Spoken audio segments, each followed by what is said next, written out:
ꯑꯍꯥꯟꯕ ꯃꯛꯇꯗ ꯁꯂꯥꯏ ꯁ꯭ꯇꯣꯔꯤ ꯆꯦꯅꯦꯜꯒꯤ ꯃꯍꯨꯠ ꯁꯤꯟꯖꯗꯨꯅ ꯀꯦꯔꯣꯂꯤꯅꯥ ꯈꯥꯏꯗꯦꯝꯅ ꯃꯌꯥꯝꯕꯨ ꯇꯔꯥꯝꯅ ꯑꯣꯛꯆꯔꯤ꯫ ꯉꯁꯤꯁꯨ ꯅꯨꯡꯉꯥꯏꯔꯕ ꯐꯨꯡꯒꯥꯋꯥꯔꯤ ꯑꯃ ꯃꯌꯥꯝꯒꯤꯗꯃꯛꯇ ꯄꯨꯗꯨꯅ ꯂꯥꯛꯆꯔꯤ꯫ ꯋꯥꯔꯤ ꯑꯁꯤꯒꯤ ꯃꯃꯤꯡꯅ ꯔꯥꯖꯀꯨꯃꯥꯔꯤ ꯑꯅꯤ ꯀꯟꯕ ꯂꯥꯛꯄ ꯁꯥꯐꯕ꯫ ꯋꯥꯔꯤ ꯑꯁꯤꯕꯨ ꯏꯕꯤꯔꯛꯄꯅ ꯑꯊꯧꯕ ꯃꯤꯇꯩ꯫ ꯍꯧꯖꯤꯛ ꯋꯥꯔꯤ ꯑꯁꯤ ꯍꯧꯖꯔꯛꯂꯒꯦ, ꯃꯌꯥꯝ ꯄꯨꯟꯅ ꯇꯥꯃꯤꯟꯅꯔꯁꯤ꯫ ꯍꯧꯖꯤꯛ ꯎꯔꯤꯕ ꯑꯁꯤ ꯆꯦꯛꯄꯜꯅ ꯃꯤꯔꯦꯞ 50 ꯍꯦꯟꯅ ꯋꯥꯡꯅ ꯀꯣꯏꯁꯤꯟꯕ ꯑꯣꯟꯊꯣꯛꯅ ꯆꯥꯎꯔꯕ ꯂꯝꯄꯥꯛ ꯑꯃꯗꯅꯤ꯫ ꯑꯗꯨꯒ ꯃꯅꯨꯡꯗ ꯂꯩꯕꯥꯛ ꯑꯗꯨꯒꯤ ꯐꯝꯅꯥꯏꯕ ꯏꯅꯥꯛ ꯈꯨꯟꯕ ꯐꯤ ꯐꯖꯕ ꯁꯦꯠꯄ ꯃꯤꯑꯣꯏ ꯀꯌꯥ ꯑꯃꯁꯨ ꯐꯝꯂꯒ ꯅꯨꯡꯉꯥꯏꯔꯕ ꯀꯨꯝꯍꯩ ꯑꯃ ꯌꯦꯡꯒꯗꯧꯕꯒꯤ ꯈꯧꯔꯥꯡꯅ ꯉꯥꯏꯅꯔꯤ꯫ ꯑꯗꯨꯒ ꯑꯀꯣꯏꯕꯗꯅ ꯌꯥꯝꯂꯕ ꯃꯤꯌꯥꯝ ꯑꯃꯁꯨ ꯀꯨꯝꯍꯩ ꯑꯗꯨ ꯌꯦꯡꯒꯗꯧꯕꯒꯤ ꯉꯥꯏꯕ ꯑꯣꯏꯅ ꯂꯝꯄꯥꯛ ꯃꯌꯥꯏ ꯑꯗꯨꯗ ꯁꯥꯔꯤꯕ ꯃꯈꯜ ꯃꯊꯦꯜ ꯀꯌꯥꯒꯤ ꯖꯒꯣꯏ ꯏꯁꯩꯁꯤꯡ ꯑꯗꯨ ꯌꯦꯡꯂꯤ꯫ ꯉꯥꯏꯍꯥꯛꯀꯤ ꯃꯇꯨꯡ ꯅꯤꯡꯊꯧ ꯂꯥꯛꯄꯒꯤ ꯃꯣꯏꯕꯨꯡ ꯄꯦꯅ ꯂꯥꯡꯗ꯭ꯔꯦꯟ ꯌꯩꯕ ꯈꯣꯡꯕꯒꯤ ꯃꯈꯣꯜ ꯇꯥꯏ꯫ ꯂꯥꯟꯃꯤ ꯅꯤꯄꯥ ꯑꯃꯅ ꯃꯤꯌꯥꯝꯗ ꯅꯤꯡꯊꯧ ꯂꯥꯛꯂꯦ ꯍꯥꯏꯅ ꯂꯥꯎꯗꯨꯅ ꯈꯪꯍꯜꯂꯤ꯫ ꯂꯩꯕꯥꯛ ꯑꯗꯨꯒꯤ ꯃꯤꯌꯥꯝꯗꯨ ꯂꯣꯏꯅ ꯍꯧꯒꯠꯅꯩ꯫ ꯅꯤꯡꯊꯧꯅ ꯃꯥꯒꯤ ꯐꯝꯄꯥꯛꯇꯛꯇ ꯂꯦꯡꯈꯠꯂꯛꯂꯕ ꯃꯇꯨꯡꯗ ꯂꯦꯞꯂꯒ ꯂꯥꯎꯔꯛꯏ꯫ ꯉꯁꯤ ꯑꯩꯅ ꯆꯥꯡꯌꯦꯡꯒꯗꯧꯔꯤꯕ ꯊꯕꯛ ꯑꯁꯤꯗ ꯃꯥꯏ ꯄꯥꯛꯄ ꯅꯤꯄꯥ ꯑꯗꯨꯅ ꯑꯩꯒꯤ ꯏꯆꯥꯅꯨꯄꯤ ꯑꯅꯤ ꯐꯥꯈꯤꯕ, ꯄꯥꯏꯕ ꯉꯝꯕ, ꯃꯁꯣꯡ ꯐꯟꯕ, ꯁꯦꯛꯄꯤꯒꯤ ꯃꯁꯥ ꯄꯥꯟꯕ, ꯃꯌꯥ ꯁꯤꯡꯖꯪ ꯄꯥꯟꯕ, ꯃꯃꯩ ꯄꯥꯟꯕ, ꯃꯈꯅꯥꯎꯗꯒꯤ ꯃꯩ ꯀꯥꯝꯕ ꯉꯝꯕ ꯁꯥ ꯑꯗꯨꯒꯤ ꯃꯅꯥꯛꯇ ꯊꯥꯒꯗꯧꯔꯤꯕꯅꯤ꯫ ꯀꯔꯤꯒꯨꯝꯕ ꯅꯤꯄꯥ ꯑꯗꯨꯅ ꯏꯆꯥꯅꯨꯄꯤ ꯑꯅꯤꯗꯣ ꯀꯟꯗꯨꯅ ꯄꯨꯔꯛꯄ ꯉꯝꯂꯕ ꯑꯩꯒꯤ ꯍꯦꯛ ꯃꯊꯪꯗ ꯃꯍꯥꯛ ꯑꯗꯨꯅ ꯂꯩꯕꯥꯛ ꯑꯁꯤꯒꯤ ꯅꯤꯡꯊꯧ ꯑꯣꯏꯍꯟꯒꯗꯧꯔꯤꯕꯅꯤ꯫ ꯃꯁꯤꯗꯁꯨ ꯅꯠꯇꯅ ꯑꯩꯒꯤ ꯏꯆꯥꯅꯨꯄꯤ ꯑꯅꯤꯗꯨꯒꯤ ꯃꯔꯛꯇ ꯃꯥꯅ ꯄꯥꯝꯖꯕ ꯑꯃ ꯈꯜꯂꯒ ꯂꯨꯍꯣꯡꯕꯤꯒꯗꯧꯔꯤꯕꯅꯤ꯫ ꯅꯤꯡꯊꯧꯒꯤ ꯋꯥꯍꯩ ꯑꯗꯨ ꯇꯥꯕꯗ ꯃꯊꯧꯅꯥ ꯃꯔꯤꯡꯖꯦꯟꯗꯤ ꯂꯩꯇꯕ ꯅꯤꯄꯥ ꯀꯌꯥ ꯑꯃ ꯀꯂꯛ ꯀꯝꯖꯥꯎꯅꯔꯝꯃꯤ꯫ ꯅꯍꯥ ꯑꯃ ꯃꯥꯒꯤ ꯄꯥꯝꯕꯣꯝꯗ ꯌꯦꯡꯂꯒ ꯍꯛꯆꯥꯡꯁꯤꯅ ꯈꯤꯇꯪ ꯐꯔꯝꯂꯤꯕꯗꯤꯕꯀꯣ꯫ ꯅꯥꯀꯟꯗꯒꯤ ꯅꯨꯄꯤ ꯑꯃꯅ ꯍꯛꯆꯥꯡ ꯈꯛꯅ ꯌꯥꯕ ꯅꯠꯇꯦ ꯏꯕꯨꯡꯉꯣ, ꯊꯣꯞꯁꯨ ꯐꯕ ꯃꯊꯧ ꯇꯥꯏꯀꯣ꯫ ꯅꯁꯥ ꯐꯔꯒ ꯅꯊꯧꯅꯥ ꯅꯔꯧꯁꯤꯡ ꯂꯩꯇ꯭ꯔꯕꯗꯤ ꯀꯔꯤ ꯀꯥꯟꯅꯗꯣꯏꯕ? ꯅꯤꯄꯥ ꯅꯍꯥꯗꯨ ꯇꯨꯃꯤꯟꯅ ꯂꯩ꯫ ꯍꯧꯖꯤꯛ ꯅꯤꯡꯊꯧꯅ ꯊꯧꯅꯥ ꯐꯕ ꯅꯤꯄꯥ ꯈꯟꯕꯒꯤ ꯊꯧꯔꯝ ꯄꯥꯡꯊꯣꯛꯅꯕ ꯂꯥꯟꯃꯤꯗ ꯌꯥꯊꯪ ꯇꯧꯊꯩ꯫ ꯆꯥꯐꯕ ꯐꯨꯔꯤꯠ ꯂꯤꯠꯇꯕ ꯋꯥꯡ ꯆꯥꯎꯕ ꯅꯤꯄꯥ ꯑꯃꯅ ꯄꯨꯡꯖꯥꯎ ꯑꯃ ꯀꯟꯅ ꯀꯟꯅ ꯊꯤꯜꯂꯛꯄꯒ ꯂꯥꯟꯃꯤ 10ꯃꯨꯛꯅ ꯅꯤꯡꯊꯧꯅ ꯐꯝꯂꯤꯕ ꯐꯝꯕꯥꯛꯇꯨꯒꯤ ꯍꯦꯛ ꯃꯈꯥꯗ ꯑꯆꯧꯕ ꯊꯣꯡ ꯑꯃ ꯃꯈꯣꯜ ꯊꯣꯛꯅ ꯍꯥꯡꯗꯣꯔꯛꯏ꯫ ꯊꯣꯡꯖꯥꯎ ꯑꯗꯨ ꯍꯦꯛ ꯍꯥꯡꯗꯣꯔꯛꯄꯒ ꯌꯥꯝꯅ ꯃꯝꯕ ꯃꯐꯝꯗꯨꯗꯒꯤ ꯉꯥꯡꯁꯪ ꯉꯥꯡꯕ ꯃꯃꯤꯠ ꯑꯅꯤ ꯑꯃꯝꯕꯗꯨꯗ ꯎꯏ꯫ ꯑꯗꯨꯒ ꯒꯔ ꯒꯔ ꯉꯪꯕ ꯑꯍꯧꯕ ꯃꯈꯣꯜ ꯑꯃꯁꯨ ꯇꯥꯏ꯫ ꯃꯤꯌꯥꯝ ꯑꯗꯨ ꯑꯀꯤꯕ ꯐꯪꯅꯩ꯫ ꯃꯤꯀꯨꯞ ꯑꯃꯒꯤ ꯃꯇꯨꯡꯗ ꯊꯣꯡꯖꯥꯎ ꯑꯗꯨꯒꯤ ꯃꯅꯨꯡꯗꯒꯤ ꯌꯨꯝꯒꯤ ꯁꯩꯖꯤꯜꯃꯨꯛ ꯋꯥꯡꯕ, ꯋꯥꯡ ꯆꯥꯎꯔꯕ, ꯃꯌꯥ ꯁꯤꯡꯖꯪꯃꯨꯛ ꯆꯥꯎꯅ ꯍꯧꯕ, ꯃꯈꯣꯡ 4 ꯄꯥꯟꯕ, ꯃꯃꯩ ꯄꯥꯟꯕ, ꯈꯨꯖꯤꯜ ꯆꯥꯎꯕ, ꯁꯦꯛꯄꯤꯒꯤ ꯃꯁꯥ ꯆꯥꯎꯅ ꯐꯟꯅ ꯄꯥꯜꯂꯒ ꯃꯃꯥꯏ ꯃꯃꯤꯠ ꯖꯧ ꯖꯧ ꯂꯥꯎꯕ ꯁꯥ ꯑꯄꯥꯏꯕ ꯑꯃ ꯉꯪꯂꯒ ꯊꯣꯔꯛꯏ ꯇꯞꯅ꯫ ꯃꯕꯨꯛ ꯃꯈꯅꯥꯎꯗꯨ ꯉꯥꯡꯁꯪ ꯉꯥꯡꯅ ꯎꯔꯤ ꯃꯤꯌꯥꯝꯅ꯫ ꯁꯥ ꯑꯗꯨ ꯃꯌꯥꯗꯒꯤ ꯃꯩ ꯀꯥꯝꯕ ꯉꯝꯕ ꯁꯥ ꯑꯃꯅꯤ ꯍꯥꯏꯕ ꯃꯤꯌꯥꯝꯅꯁꯨ ꯎꯕꯗ ꯈꯪꯅꯔꯦ꯫ ꯑꯗꯨꯕꯨ ꯁꯥ ꯑꯗꯨꯒꯤ ꯄꯥꯏꯅꯕ ꯃꯁꯥ ꯑꯗꯨꯗꯤ ꯂꯣꯏꯅ ꯁꯦꯒꯥꯏꯔꯦ꯫ ꯃꯥꯒꯤ ꯃꯁꯥꯅ ꯁꯦꯒꯥꯏꯔꯤꯕ ꯑꯗꯨ ꯄꯥꯏꯕ ꯉꯝꯗꯅꯕ ꯅꯤꯡꯊꯧꯅ ꯁꯦꯒꯥꯏꯕ ꯑꯣꯏꯒꯅꯤ ꯍꯥꯏꯅ ꯃꯤꯌꯥꯝꯅ ꯈꯟꯅꯔꯤ꯫ ꯃꯈꯣꯡ 4 ꯄꯥꯟꯕ ꯁꯥ ꯑꯗꯨ ꯇꯞꯅ ꯃꯌꯥꯝꯗ ꯀꯣꯏꯅ ꯌꯦꯡꯂꯒ ꯉꯪꯂꯒ ꯊꯣꯔꯛꯂꯤ꯫ ꯁꯥ ꯑꯗꯨ ꯃꯌꯥꯏꯗ ꯂꯦꯞꯄꯒ ꯃꯌꯥꯝꯗ ꯀꯣꯏꯅ ꯌꯦꯡꯂꯒ ꯅꯤꯡꯊꯧꯗ ꯁꯥꯎꯅ ꯑꯃꯨꯛ ꯌꯦꯡꯂꯒ ꯂꯩ꯫ ꯅꯤꯡꯊꯧꯅ ꯁꯥ ꯑꯗꯨꯗ ꯌꯦꯡꯂꯒ ꯂꯩꯕꯥꯛ ꯃꯤꯌꯥꯝ ꯁꯥ, ꯀꯤꯕ ꯇꯧꯒꯅꯨ꯫ ꯁꯥ ꯑꯁꯤ ꯃꯤꯌꯥꯝꯅ ꯌꯦꯡꯗꯨꯅ ꯂꯩꯔꯤꯕ ꯃꯐꯝ ꯑꯗꯨ ꯐꯥꯎꯕ ꯀꯥꯈꯠꯄ ꯆꯣꯡꯈꯠꯂꯛꯄ ꯉꯝꯂꯣꯏ꯫ ꯑꯗꯨꯒ ꯃꯥꯒꯤ ꯃꯆꯤꯜꯅ ꯃꯩꯁꯨ ꯀꯥꯝꯕ ꯉꯝꯂꯣꯏ, ꯃꯔꯝꯗꯤ ꯃꯍꯥꯛ ꯍꯧꯖꯤꯛ ꯃꯩ ꯀꯥꯝꯕ ꯉꯝꯗ꯭ꯔꯦ꯫ ꯃꯁꯥ ꯑꯁꯤꯁꯨ ꯂꯥꯟꯐꯝꯗ ꯃꯩꯅ ꯆꯥꯛꯈ꯭ꯔꯦ, ꯃꯥꯒꯤ ꯃꯃꯥꯅ ꯃꯩꯅ ꯀꯥꯝꯕꯗ꯫ ꯃꯌꯥꯝ ꯑꯗꯨ ꯃꯃꯤꯠ ꯃꯅꯥꯁꯤꯡ ꯑꯗꯨ ꯂꯪꯈꯠꯅꯔꯝꯕꯗꯒꯤ ꯑꯣ ꯍꯥꯏꯔꯒ ꯂꯣꯏꯅ ꯑꯃꯨꯛ ꯐꯝꯊꯅꯕꯒ ꯁꯥ ꯑꯗꯨꯒꯤ ꯃꯃꯥꯡꯗ ꯃꯀꯣꯛꯇ ꯁꯥ ꯃꯁꯤꯒ ꯊꯦꯠꯄ ꯅꯤꯄꯥ ꯑꯃ ꯐꯜ ꯂꯥꯎꯅ ꯃꯐꯝ ꯃꯔꯥꯡ ꯈꯪꯗꯅ ꯆꯣꯡꯊꯣꯔꯛꯏ꯫ ꯃꯌꯥꯝꯗꯨ ꯋꯥ ꯂꯥꯎꯅꯩ꯫ ꯐꯝꯅꯥꯏꯕ ꯑꯃꯅ ꯃꯥꯒꯤ ꯃꯅꯥꯛꯇ ꯐꯝꯂꯤꯕ ꯁꯤꯟꯖꯥꯎ ꯄꯥꯏꯕ ꯑꯗꯨꯗ ꯑꯩꯒꯤ ꯃꯤꯅꯤ, ꯃꯥꯅ ꯂꯥꯏꯅ ꯉꯝꯈꯤꯕꯁꯨ ꯌꯥꯏꯗ꯫ ꯃꯍꯥꯔꯥꯅꯤ ꯑꯅꯤꯗꯤ ꯃꯥꯅ ꯂꯧꯔꯅꯤꯕꯣ꯫ ꯁꯦꯟꯖꯥꯎ ꯄꯥꯏꯕ ꯑꯗꯨꯅ ꯑꯗꯨꯗꯤ ꯁꯦꯟꯌꯦꯛ ꯊꯥꯅꯕ ꯌꯥꯏꯅ, ꯍꯥꯏꯇ ꯁꯅꯥ ꯊꯥꯅꯕ ꯌꯥꯏꯅ꯫ ꯌꯥꯏ, ꯑꯩ ꯁꯅꯥ ꯊꯥꯒꯦꯅꯦ ꯅꯉꯣꯟꯗ꯫ ꯍꯧꯖꯤꯛ ꯂꯝꯌꯥꯏꯗ ꯅꯨꯄꯥ ꯑꯗꯨ ꯁꯥ ꯑꯄꯥꯏꯕꯤꯗꯨꯒꯤ ꯃꯃꯥꯡꯗ ꯂꯥꯞꯇꯛꯅ ꯂꯦꯞꯂꯒ ꯎꯐꯨꯜ ꯈꯨꯗꯥꯞ ꯑꯃ ꯄꯥꯏꯈꯠꯂꯒ Makuta nairaga mayamda koina yengna. Miyamsi mitkal kuina nungai halaga. Saasi pazana laknaraga. Paliba mamaishi haidatlaga hatuglaga loirine. Ningthau somda. Aigidi yengba nungai halwaribishini. Senapatina.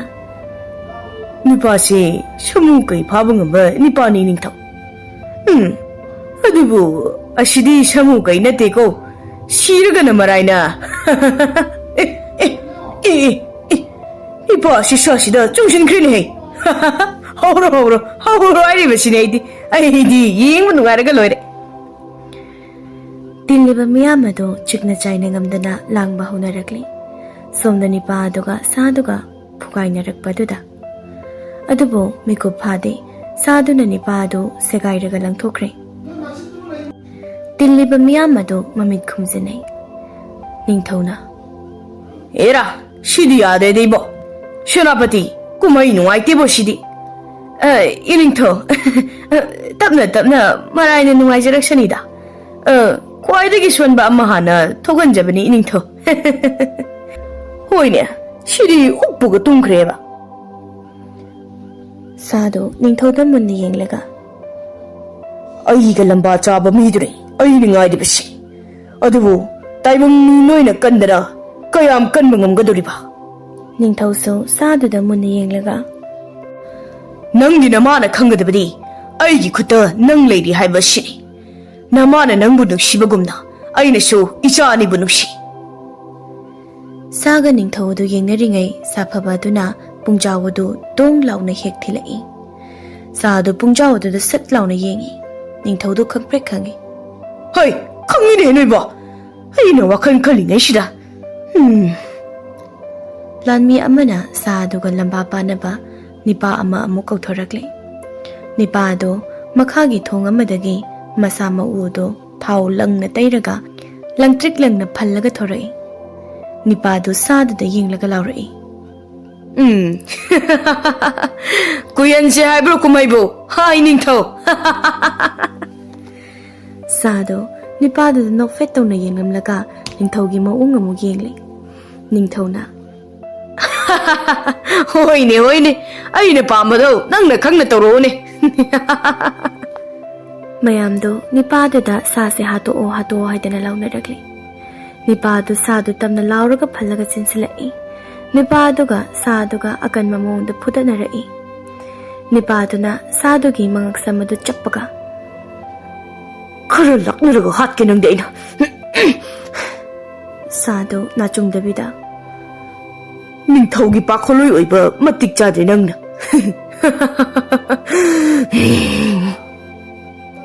Sadu wanglakpa duda nipado khangprek khangna sadugi mangak samadu khangtha thadoklaga. Si wangangina. Hai, nang sanate. Aina haidra. Nang aiga lamba paba matik chade haidra. Era, yum mukchawba lairen gumbir halaga chari baibu nang kiba kaida. Adudi nangina thabak hekta.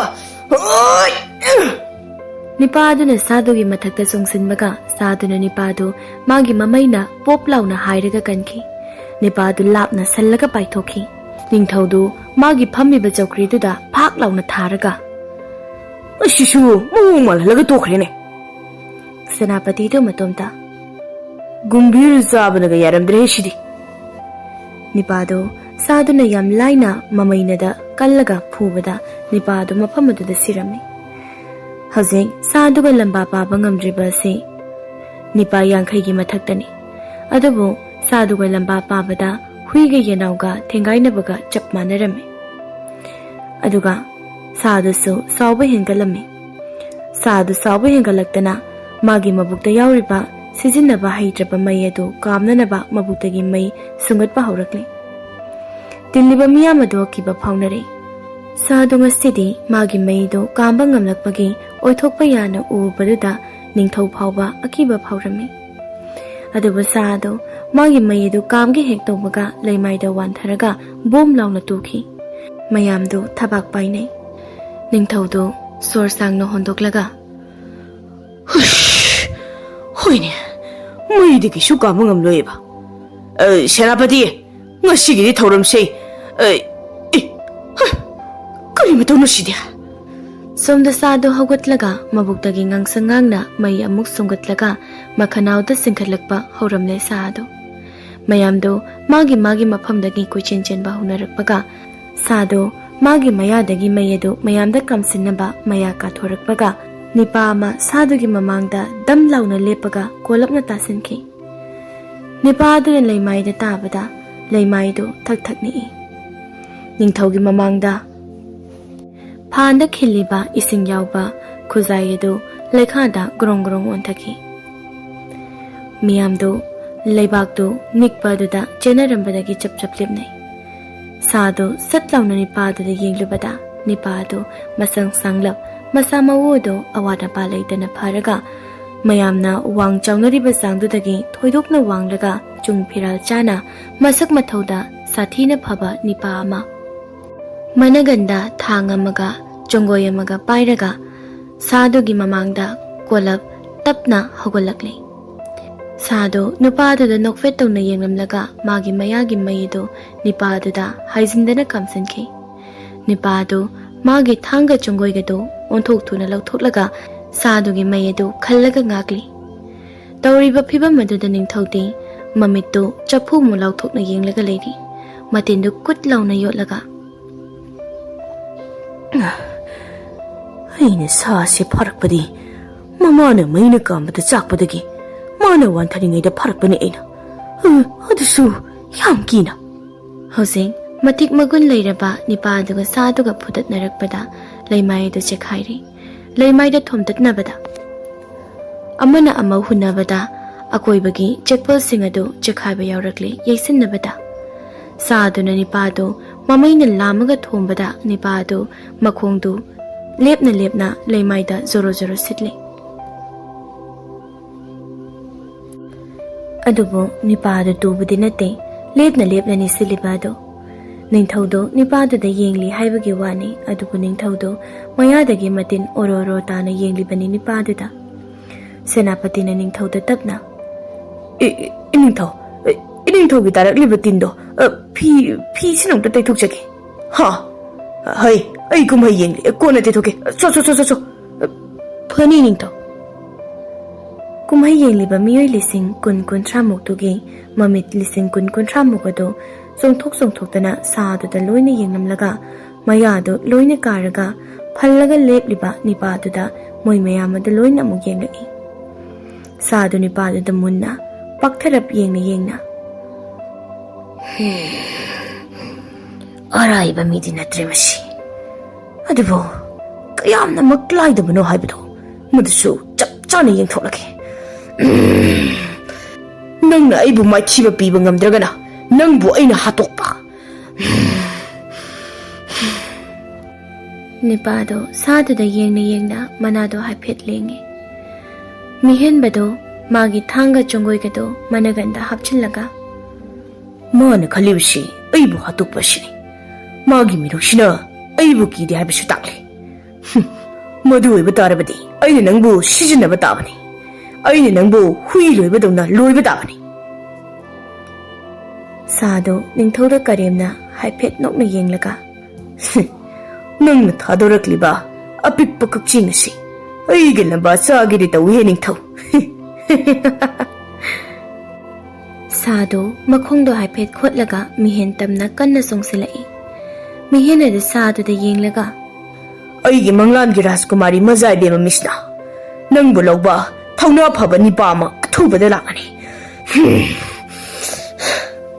mihen duso sado tamna lauraga chongkhatki sado maya do ka thoklaga mihen bu chado gi songsilai mihen sado gi mamaida Kindo chire tasilaga sapu kana pop launa thinki sado mirep ani muk wangna sanlaga paithokraga laimaida uphul kana phana sangna sitlaga chekpal makhongda paisinki aduga sado chekpal da thomjinki mayamdu wa launa hogotnai sado na yeibada chekpal adu chetkhairaga kelaga sado da loina nansinki Sado makok ngawra male. Chek singadu kantoklaga makokadu phara nomli. Sado tandan so hapet paiba male. Mayamdo mihenda maya umsinni kau kayenge. Adubu mayada kang paisin basu yawra male. Ningthaudo tapna hogalaglaga. Sosi shoidna shibatare. Shiruida kishu. Adu makokte hapet ngawra male nasya. Mihendo sadugi manakta phallaga dam launa changlakpaga sadugi mamaina mihenda laktana hairaga kansilai. Mihendo sadugi mamaina panbada malangda phana wangna pairaga mirakta tasanki. Ningthona. As moigishi loidriba male ne. Mihendo joina khol phawdaba male. Miraktagi yam thuna chongthoraklaga sadu tamna yamna kanna sensilai. Mana chen badu da lebak to thak ni e mihena netlama maphamado kairaga loina lehawi ningthaudo chokri kolaga khangi mihendo sadu tamna phallaga kutum taraga nganglaga jongsinke saduga chekpal gi phaklang makhong adu tamna phunarai uphulna su loire moi anina phuna badu da sadugi mamaina mihenda kalai mihena sadugi mamai du pharaga sadu phaklang da Thangatlaga thomi. Sado joina khol khangna khongle.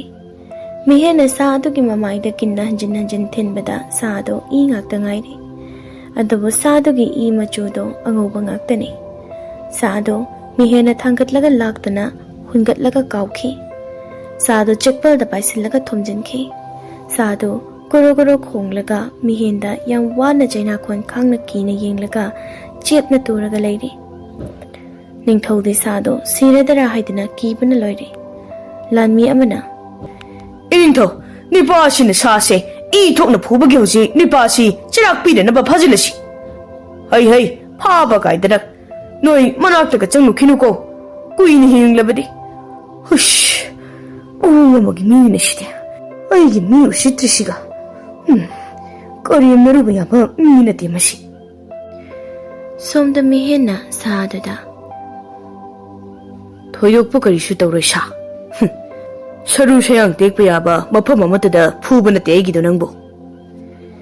Wahise hairamlaga mihendo awangba chekpaladu yamna laina chonglaga chatkre. Sadu mihenda yenglaga lehawi mangagado thangatlaga.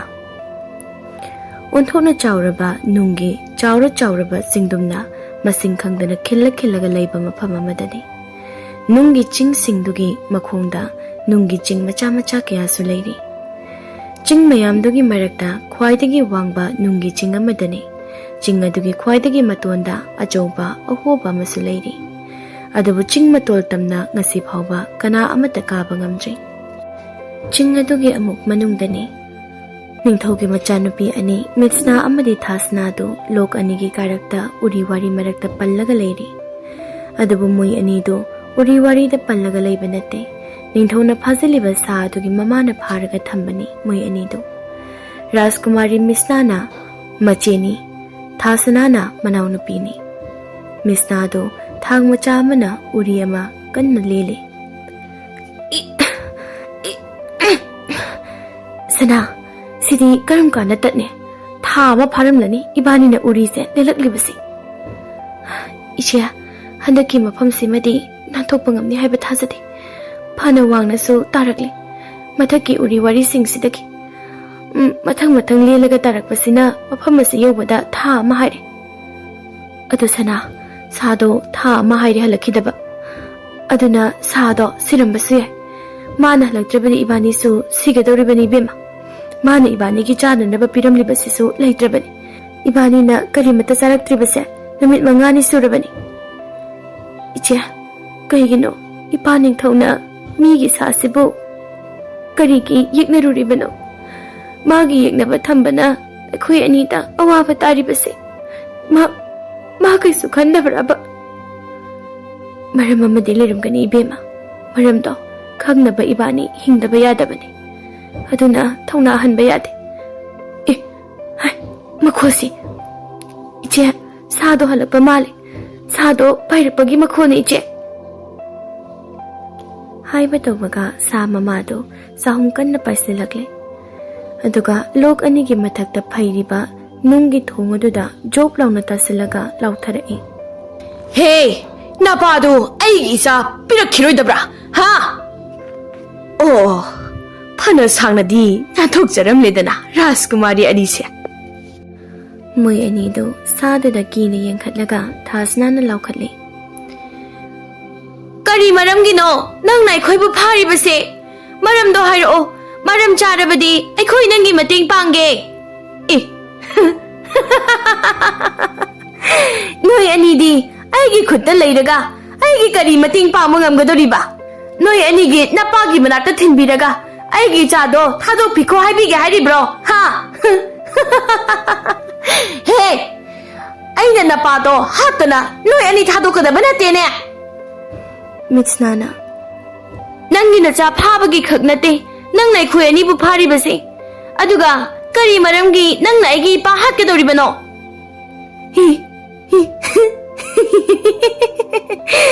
ꯑꯩꯁꯦ ꯆꯍꯤ 900 ꯍꯦꯟꯅ ꯍꯤꯡꯂꯛꯂꯕ ꯁꯥ ꯑꯃꯅꯤ, ꯑꯗꯨꯒ ꯅꯄꯥꯅ ꯐꯥꯖꯤꯟꯗꯨꯅ ꯊꯝꯂꯤꯕ ꯑꯩꯒꯤ ꯏꯆꯥꯗꯨꯅꯆꯍꯤ 300 ꯁꯨꯕꯗ ꯉꯥꯏꯔꯤꯕ ꯌꯥꯝꯅ ꯅꯧꯔꯤꯕ ꯏꯆꯥꯅꯤ꯫ ꯃꯥꯂꯦꯝ ꯇꯥꯏꯕꯪꯄꯥꯟ ꯑꯁꯤꯗ ꯑꯩꯒꯨꯝꯕ ꯁꯥ ꯑꯃꯠꯇ ꯂꯩꯇ꯭ꯔꯦ ꯍꯧꯖꯤꯛ꯫ ꯉꯁꯤꯗꯒꯤ ꯆꯍꯤ 700 ꯃꯨꯛꯀꯤ ꯃꯃꯥꯡꯗ ꯃꯥꯂꯦꯝ ꯇꯥꯏꯕꯪꯄꯥꯟ ꯑꯁꯤꯗ ꯃꯣꯛꯐꯥ ꯀꯧꯕ ꯑꯆꯧꯕ ꯅꯨꯡꯖꯥꯎ ꯑꯃ ꯁꯣꯔꯥꯔꯦꯟꯗꯒꯤ ꯇꯥꯔꯛꯇꯨꯅ ꯑꯩꯈꯣꯏꯒꯤ ꯁꯥꯒꯩ ꯀꯥꯡꯂꯨꯞ ꯃꯥꯟꯅꯕ ꯁꯥ ꯄꯨꯝꯅꯃꯛ ꯁꯤꯈꯤ꯫ ꯁꯤꯈ꯭ꯔꯕ ꯃꯌꯥꯝꯗꯨꯒꯤ ꯃꯔꯛꯇ ꯑꯩꯒ ꯏꯄꯨꯔꯣꯏꯕꯒ ꯈꯛꯇ ꯍꯤꯡꯍꯧꯏ꯫ ꯑꯗꯨꯕꯨ ꯑꯩ ꯑꯃꯗꯤ ꯑꯩꯒꯤ ꯏꯄꯨꯔꯣꯏꯕꯅ ꯑꯩꯒꯤ ꯁꯥꯒꯩ ꯀꯥꯡꯂꯨꯞꯄꯨ ꯃꯨꯠꯄ ꯄꯥꯝꯗꯕꯅ ꯏꯆꯥꯅꯨꯄꯤ ꯑꯃ ꯄꯣꯛꯅꯅꯕ ꯌꯥꯝꯅ ꯀꯟꯅ ꯍꯣꯠꯅꯈꯤ꯫ ꯑꯗꯨꯕꯨ ꯁꯨꯔꯨꯡꯗꯒꯤ ꯇꯥꯔꯛꯈꯤꯕ ꯅꯨꯡ ꯑꯗꯨꯒꯤ ꯑꯀꯟꯕ ꯁꯥꯐꯨꯅ ꯑꯩꯒꯤ ꯑꯉꯥꯡ ꯈꯥꯎꯗ ꯆꯩꯊꯦꯡ ꯐꯪꯈꯤꯕꯅ ꯑꯩ ꯃꯃꯥ ꯑꯃ ꯑꯣꯏꯕ ꯉꯝꯈꯤꯗꯦ꯫ ꯆꯍꯤ 100ꯒꯤ ꯃꯇꯨꯡ ꯑꯩ ꯃꯤꯔꯣꯟꯕ ꯉꯝꯖꯈꯤ, ꯑꯗꯨꯒ ꯏꯆꯥꯅꯨꯄꯤ ꯐꯥꯏꯕꯣꯛ 2 ꯐꯪꯖꯈꯤ꯫ ꯁꯥ ꯑꯩꯈꯣꯏꯒꯤ ꯑꯣꯏꯅꯗꯤ ꯇꯥꯏꯕꯪ ꯃꯤ ꯅꯈꯣꯏꯒꯨꯝꯅ